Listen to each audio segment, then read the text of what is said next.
మీ ఎలాంటి వ్యాపార ప్రకటనలకైనా వెంటనే మా ఛానల్ సంప్రదించండి. హాయ్ హలో నమస్తే, welcome back to our channel. నేను శిరీష. ప్రజెంట్ జనరేషన్లో చాలామంది అమ్మాయిలకి ఏదైనా ఫంక్షన్స్ వచ్చినా లేకపోతే పూజ అయినా ఎక్కడైనా ట్రావెల్ చేయాలన్నా చాలామందికి ఫస్ట్ గుర్తొచ్చేది పీరియడ్స్. ఎప్పుడు వస్తున్నాయి, ఎలా డిలే చేయాలి, ఏమైనా టాబ్లెట్స్ ఉన్నాయని. సో ఇలాంటి విషయాల గురించి అడుగుదాం. ఈరోజు మనతో పాటు ఉన్నారు ప్రస్తుతం హోమియోపతి తేజస్విని గారు. మేడంతో మాట్లాడి ఇట్లాంటి వాటికి అసలు టాబ్లెట్స్ యూస్ చేయొద్దా లేదా, యూస్ చేస్తే ఎలాంటి ఎఫెక్ట్స్ ఉంటాయి, ఇవన్నీ తెలుసుకుందాం. ముందు మేడంతో మాట్లాడదాం. నమస్తే మేడం. నమస్తే మేడం, ముఖ్యంగా చాలామంది ఈ రోజులలో పీరియడ్స్ అనగానే భయపడుతున్నారు. అంటే ఎక్కడైనా వెళ్ళాలన్నప్పుడు ఫస్ట్ మనకు గుర్తుకొచ్చేసి పీరియడ్స్, ఎప్పుడు డేట్ ఎప్పుడుందని చెక్ చేసుకుంటాం.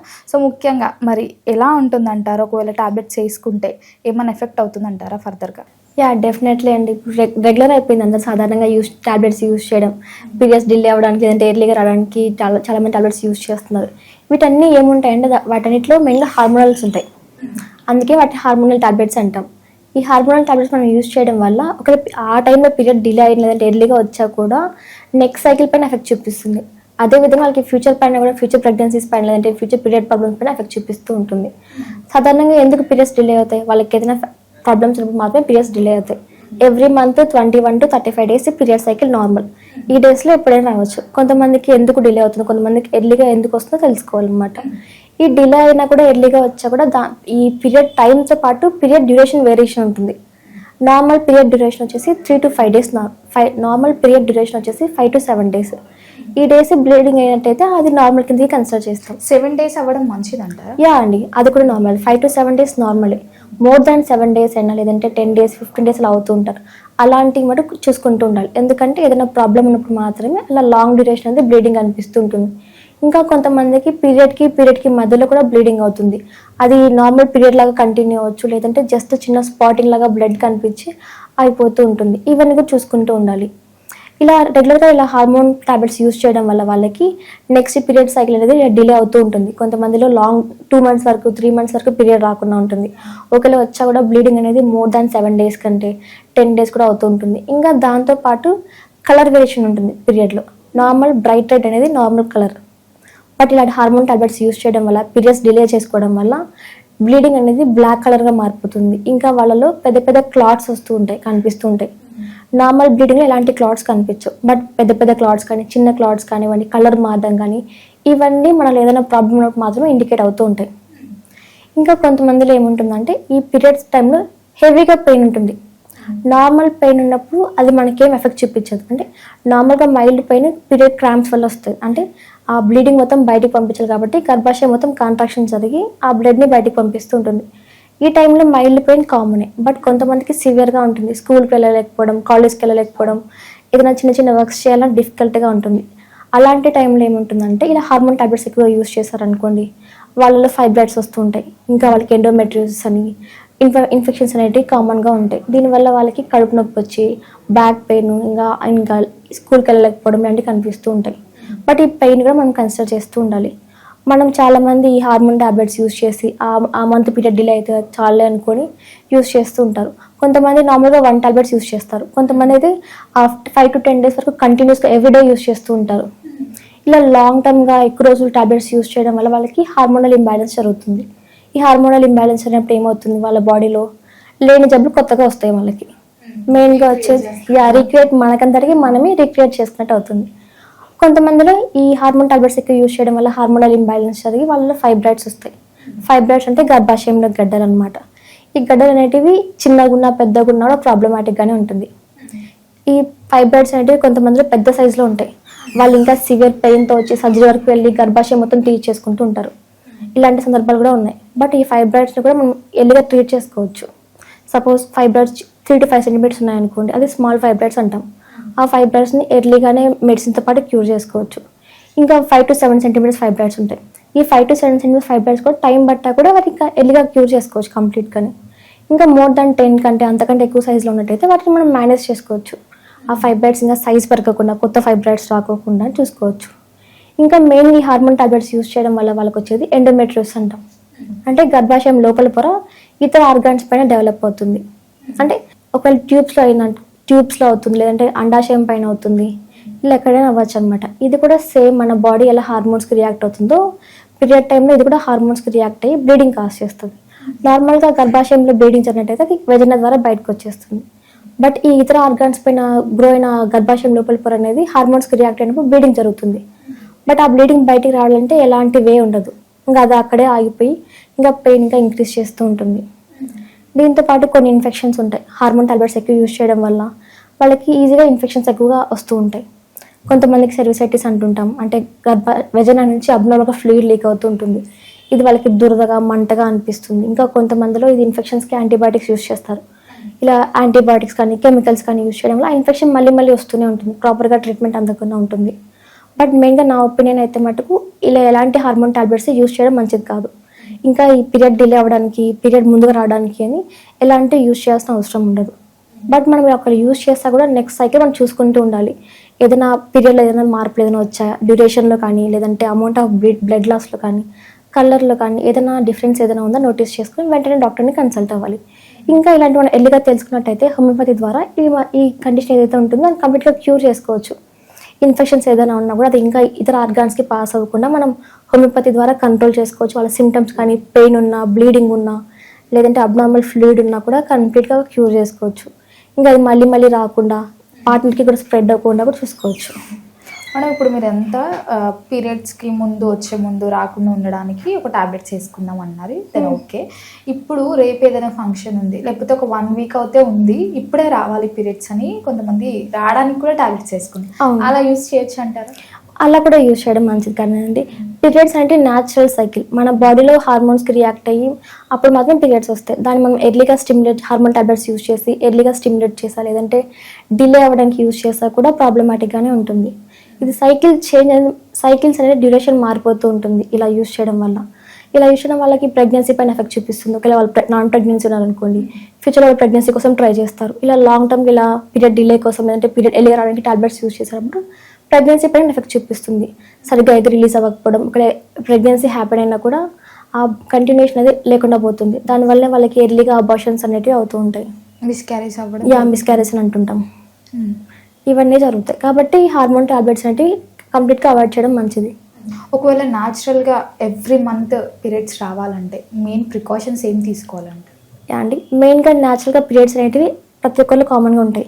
బట్ ఇది కొంతమంది డిలే అవ్వకుండా మెయిన్ ఫ్యాక్టర్ వచ్చేసి లైఫ్ స్టైల్ ఫ్యాక్టర్స్ అంటాం. అంటే సరిగ్గా ఫుడ్ తీసుకోవడం, అంటే బ్యాలెన్స్డ్ ఫుడ్, ప్రాసెస్ ఫుడ్ని కానీ, మైదా ఫుడ్స్ కానీ ఇవన్నీ అవాయిడ్ చేయాలి. దాంతోపాటు జంక్ ఫుడ్ ఏదైతే ఉంటుందో ఆ జంక్ ఫుడ్ని కూడా కంప్లీట్గా అవాయిడ్ చేయాలి. మన డైట్లో బ్యాలెన్స్డ్ న్యూట్రిషియస్ ఫుడ్ ఉండాలి. లీఫీ వెజిటేబుల్స్ అవన్నీ, ప్రోటీన్స్ ఎక్కువ తీసుకోవాలి, నట్స్ కానివ్వండి ఇవన్నీ తీసుకుంటూ ఉండాలి. షుగర్ ఇంటేక్ని తగ్గించాలి. ఇంకా దీంతో పాటు స్ట్రెస్ఫుల్ ఫ్యాక్టర్స్ ఏదైనా ఉన్నా కూడా స్ట్రెస్ రిలీఫ్ చేయడానికి యోగా కానీ, లేదంటే ఎక్సర్సైజ్ కానీ చేస్తుండాలి. ఇంకా మెయిన్గా alcohol smoking habits alcohol smoking habits ఏదైనా ఉన్నట్టయితే ఆ హ్యాబిట్స్ని అవాయిడ్ చేసుకోవడం మంచిది. ఎవరైతే అమ్మాయిలు ఇది మెయిన్గా ఇలా ఆల్కహాల్ స్మోకింగ్ చేయడం వల్ల కూడా వాళ్ళకి హార్మోనల్ ఇంబ్యాలెన్స్ జరిగి పీరియడ్స్ డిలే అవ్వడం, లేదంటే పీరియడ్స్ సరిగ్గా రాకపోవడం కనిపిస్తూ ఉంటుంది. చాలా మంది పీరియడ్స్లో చాలా పెయిన్స్, ఇందాకనే మీరు చెప్పారు పెయిన్స్ ఉంటాయి చాలా, ఎందుకు అంటారు మరి అలా? అండి, ఈ పెయిన్స్ అనేటివి నార్మల్ పెయిన్స్ కానీ ఉంటాయి. అంటే నార్మల్ పెయిన్ అనేది మనకు ఎవ్రీ మంత్ ఉంటుంది. కొంతమందికి చాలా సివియర్ ఫామ్లో ఉంటుంది. కొంతమందికి వామిటింగ్ అనట్టు, లేదంటే హెడ్ఏక్గా ఉండడం, లేదంటే పీరియడ్స్ వచ్చే ముందు ఫీవరిష్గా ఉండడం, బాడీ ఏక్స్ రావడం ఇవన్నీ చూస్తుంటాం. దీన్ని మనం ప్రీమెన్స్ట్రువల్ సిండ్రోమ్ అంటాం. అంటే పీరియడ్స్ వచ్చే ముందు మన హార్మోన్ రియాక్షన్స్కి తగ్గట్టు మన బాడీలో వచ్చే మార్పులు. బట్ వీటికి కూడా మనం మెడిసిన్స్ యూజ్ చేసుకొని కంట్రోల్ చేసుకోవచ్చు. వాళ్ళకి ఏదైనా సిమ్టమ్స్ ఏదైనా అబ్నార్మల్గా ఉన్నా పీరియడ్ టైంలో ఫస్ట్ వాళ్ళని అసెస్ చేస్తాం. వాళ్ళకి ఏదైనా ప్రాబ్లం ఏదైనా ఉందా, ఫైబ్రాయిడ్స్ కానీ, పీసీఓఎస్ కానీ, లేదంటే ఎండోమెట్రియోస్ కానీ, ఇతర ప్రాబ్లమ్స్ ఏదైనా ఉన్నాయి కూడా వాటన్నిటి అసెస్ చేసుకుని అవన్నీ ఏది కాదనుకుంటే రూల్ అవుట్ చేసుకుని పిఎంఎస్ కిందకి చేస్తాం. ఈ పిఎంఎస్ అంటే వాళ్ళకి మూడ్ స్వింగ్స్ కానీ, కొంతమంది చికాక్గా అనిపించడం, కోపంగా అనిపించడం, ఇంకా పీరియడ్స్ వచ్చే ముందు బ్రెస్ట్ టెండర్నెస్ అని, లేదంటే బాడీ ఏక్స్ అని కామన్గా ఉంటాయి. వీటన్నిటిని కూడా మనం మెడిసిన్స్ ద్వారా క్యూర్ చేసుకోవచ్చు. చాలామంది నార్మల్గా ఎక్సర్సైజ్ చేస్తూ ఉంటారు కదా, మరి ఈ పీరియడ్స్ టైంలో చేయొచ్చు అంటారా ఎక్సర్సైజ్ అలా? అండి, తప్పకుండా. బట్ హెవీ ఎక్సర్సైజ్ చేయకూడదు. ఏదైనా కూడా మోడరేట్గా పెల్విక్ ఎక్సర్సైజ్ చేసుకోవచ్చు. ఇప్పుడు నార్మల్గా మనకు పీరియడ్ సైకిల్ అంటే 1 to 7 days లేకపోతే 5 days అంటున్నారు కదా, ఓవర్ బ్లీడింగ్ అవుతే దానికి ఏదన్నా? డెఫినెట్లీ ఉంటుందండి. ఓవర్ బ్లీడింగ్ ఎప్పుడు అవుతుంది? ఏదైనా ఫైబ్రాయిడ్స్ ఉన్నట్టయితే మన బాడీలో అప్పుడు ఓవర్ బ్లీడింగ్ అవుతుంది. కొంతమంది పర్ డేకి ఎవ్రీ 1 అవర్కి ప్యాడ్ చేస్తున్నామని చెప్తుంటారు. కొంతమందికి ఫస్ట్ 2 డేస్లోనే ఎక్కువ బ్లీడింగ్ అవుతుంది, నీరసంగా అనిపిస్తుందని చెప్తారు. ఇదంతా కేవలం కొన్ని ఫైబ్రాయిడ్స్ వల్ల లేదంటే ఎండోమెట్రియోసిస్ వల్లనే ఇలాంటి ప్రాబ్లం ఉంటుంది. బట్ ఇలా ఓవర్ బ్లీడింగ్ అయినా కూడా ప్రాబ్లమే, ఎందుకంటే ఎక్కువ అమౌంట్ ఆఫ్ బ్లడ్ లాస్ అవుతుంది. దానివల్లనే వాళ్ళకి నీరసంగా అనిపించడం, లేదంటే వాళ్ళ బాడీలో హిమోగ్లోబిన్ లెవెల్స్ తగ్గిపోయి అనీమియా అనేది వస్తుంది వాళ్ళకి. అందువల్ల వాళ్ళకి నీరసం, ముఖం మొత్తం పాలిపోయినట్టు అనిపిస్తుంటుంది వాళ్ళకి. ఒక ఏజ్ తర్వాత మనకి ఈ పీరియడ్ సైకిల్ ఆగిపోతుంది అంటారు. మరి తర్వాత బాడీలో ఏమైనా చేంజెస్ వస్తాయి అంటారా?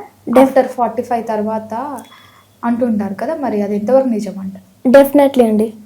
పీరియడ్స్ అనేటివి నార్మల్గా మెనార్కి అంట ఫస్ట్ స్టార్టింగ్ పీరియడ్ని, అంటే 13 to 14 ఇయర్స్ స్టార్ట్ అవుతుంది. ఎప్పటి వరకు? మెనోపాజ్ వరకు ఉంటుంది. మెనోపాజ్ అనేది ఏ ఏజ్లో వస్తుందంటే ఇండియన్ ఉమెన్కి అయితే 45 to 55 ఇయర్స్ మధ్యలో, యావరేజ్గా 52 ఇయర్స్ ఆగిపోయేదాన్ని మెనోపాజ్ అంటాం. ఇది 45 to 50 ఇయర్స్ మధ్యలో ఎవరికైనా రావచ్చు అనమాట. ఈ ఆగిపోయిన తర్వాత కూడా ప్రాబ్లమ్స్ స్టార్ట్ అవుతాయి చాలా మందికి. కొంతమంది పీరియడ్సే ప్రాబ్లమ్ అని ఫీల్ అవుతారు, బట్ పీరియడ్స్ ఆగిపోయినా కూడా ప్రాబ్లమాటిక్గానే ఉంటుంది. వాళ్ళకి ఇలాంటి స్టేజ్లో ఏముంటుంది, హార్మోన్స్ అనేవి తగ్గిపోతాయి. అంటే మన అండాశయం అనేది హార్మోన్స్ని ప్రొడ్యూస్ చేయదు. దీనివల్ల వాళ్ళకి సరైన ఈస్ట్రోజన్ హార్మోన్ దొరకదు. మన బాడీలో ఈస్ట్రోజన్ అనే హార్మోన్ ప్రొటెక్టివ్ హార్మోన్ అనమాట. అది మన బాడీలో ఫంక్షన్స్ అన్నిటిని ప్రొటెక్ట్ చేస్తుంది. హార్ట్ని కానీ, బోన్ కానీ, మన మైండ్ని, ఇదంతా ప్రొటెక్ట్ చేస్తూ ఉంటుంది.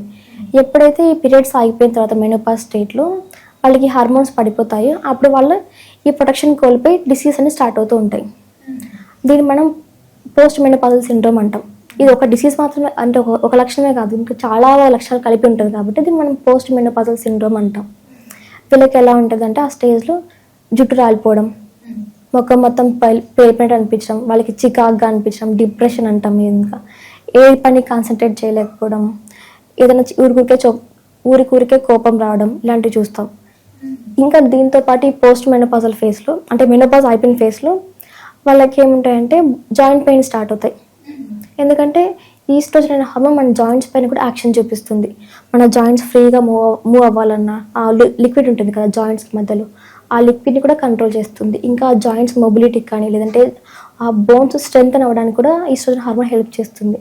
ఇలా పీరియడ్స్ అయిపోయినట్టు హార్మోన్ తగ్గిపోతుంది కాబట్టి ఆ బోన్స్ అనేవి వీక్ అయిపోతాయి, అందుకని పలచబడిపోయినాయి అంటారు.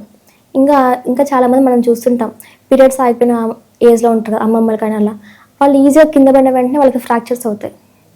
ఎందుకంటే బోన్ యొక్క ప్రొటెక్షన్ కోల్పోతుంది కదా హార్మోన్, దానివల్ల వాళ్ళకి కెమికల్ పలచబడి ఈజీగా ఫ్రాక్చర్స్ అవుతాయి. అది కూడా మెయిన్గా చేతుల దగ్గర ఫ్రాక్చర్ అవ్వడం కనిపిస్తుంది. ఇంకా వాళ్ళకి గుండె దడ అనిపించడం, రాత్రిపూట ఎక్కువ చెమటలు పట్టడం, ఇలా కనిపిస్తాయి. దీంతో పాటు వాళ్ళకి హార్ట్ ప్రాబ్లమ్స్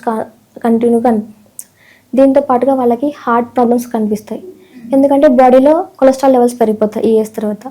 ఈ కొలెస్ట్రాల్ లెవెల్స్ పెరిగిపోవడం వల్ల హార్ట్ అటాక్ కానీ, లేదంటే స్ట్రోక్ కానీ కనిపిస్తూ ఉంటాయి. ఇంకా దీంతో పాటు వాళ్ళకి బరువు పెరగడం, అప్పుడే డయాబెటీస్ స్టార్ట్ అవ్వడం.